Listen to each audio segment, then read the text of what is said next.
Mutiara Ramadan. Pembahasan kita terkait hadis-hadis yang berkaitan dengan bulan suci Ramadan yang hari ini kita tekuni, yang hari ini kemudian kita jalani.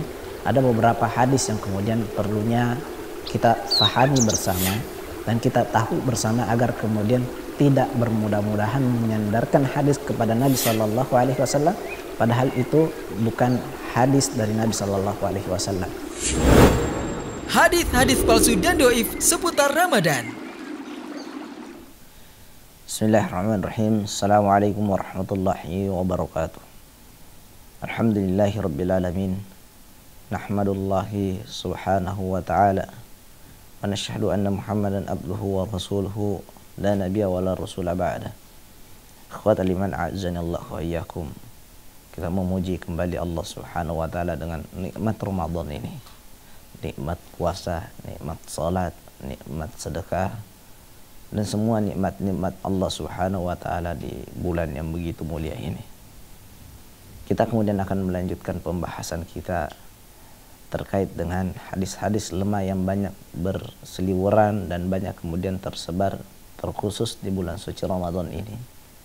Sehingga kemudian kita mengetahui bahwa ternyata tidak semua berita yang sampai kepada kita itu adalah benar dari sisi kemudian penyandarannya kepada Nabi Shallallahu Alaihi Wasallam, walaupun mungkin dari sisi makna benar atau kemudian mengandung nasihat dan kebaikan saat menyampaikannya, tetapi menyandarkannya kepada Nabi Shallallahu Alaihi Wasallam ini yang perlu kemudian pengetahuan yang lebih.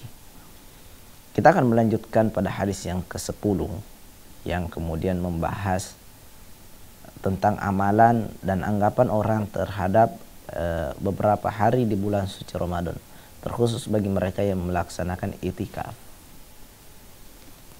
Dalam sebuah hadis yang diriwayatkan oleh Ali bin Husain dari bapaknya, Nabi Shallallahu Alaihi Wasallam mengatakan bahwa i'tikafu asyri min Ramadan kahajjataini wa umratain. Dalam hadis ini disebutkan bahwa orang yang i'tikaf, berdiam diri di masjid di 10 terakhir dari bulan suci Ramadan, pahalanya seperti 2 kali haji, 2 kali umrah. Sangat besar pahalanya di sisi Allah Subhanahu wa taala berdasarkan hadis ini. Namun dari sisi takhrij, dari sisi kemudian sanad hadis ini dipermasalahkan. Hadis ini kemudian diriwayatkan oleh Imam Ad-Duwalaybi, kemudian dikeluarkan juga oleh Imam At-Tabari, sama seperti diriwayatkan oleh Imam Al-Baihaqi dalam Syu'abul Iman, dan semuanya melalui jalur Anbasa dari Muhammad bin Sulaiman Za'dan Al-Madani dari Ali bin Husain dari ayahnya, yaitu Ali bin Abi Thalib radhiyallahu anhu. Ulama kemudian menjelaskan bahwa hadis ini memiliki 3 penyakit. Ada 3 masalahnya dalam hadis ini. Anbasa dan Muhammad bin Sulaiman ini bermasalah. Adapun tentang kemudian Ambasa, ulama berkata bahwa diantaranya Imam Abu Hatim mengatakan dia adalah matrukul hadis, hadisnya ditinggalkan. Ini Anbasa.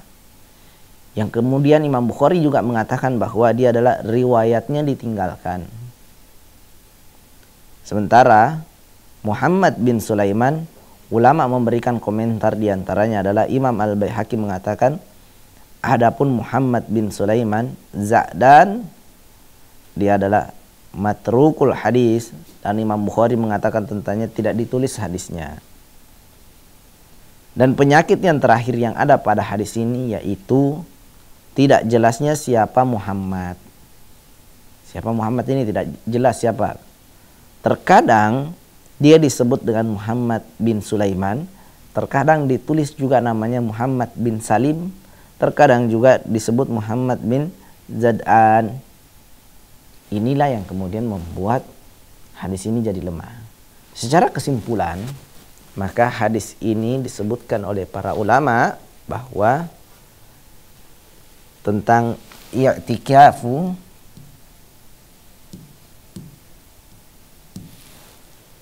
asyrin fi Ramadan,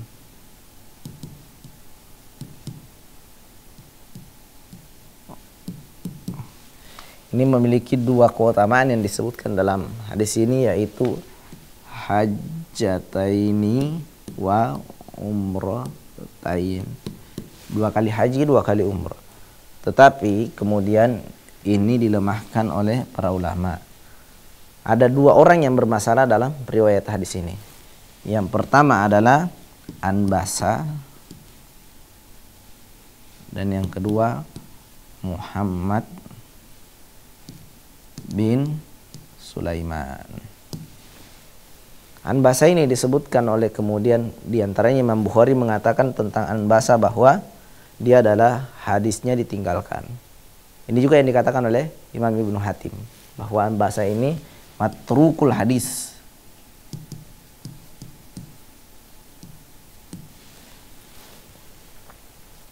Sementara penyakit yang paling bermasalah yaitu Muhammad bin Sulaiman. Dalam biografinya, terkadang orang ini disebut dengan Muhammad bin Sulaiman, terkadang disebut dengan Muhammad bin Salim, terkadang juga disebut dengan Muhammad bin Zad'an.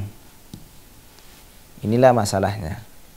Maka ulama memberikan kesimpulan terhadap hadis ini bahwa hadis ini sangat lemah. Sangat lemah. Ini yang dikatakan oleh Imam Al-Baihaqi. Beliau mengatakan bahwa hadis ini sangatnya lemah.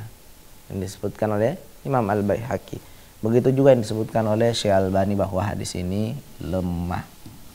Jadi kesimpulan hadis ini walaupun keutamaannya sangat besar, tetap dia dilemahkan oleh para ulama. Mungkin bisa mendapatkan keutamaan haji dan umrah, tetapi meyakininya bahwa Nabi Shallallahu Alaihi Wasallam yang mengatakan melalui hadis ini kemudian adalah perkara yang membutuhkan data yang lebih rinci lagi, dan ulama telah menghukuminya bahwa hadis ini lemah. Ramadan 1444 Hijriah. Raih pahala di bulan mulia.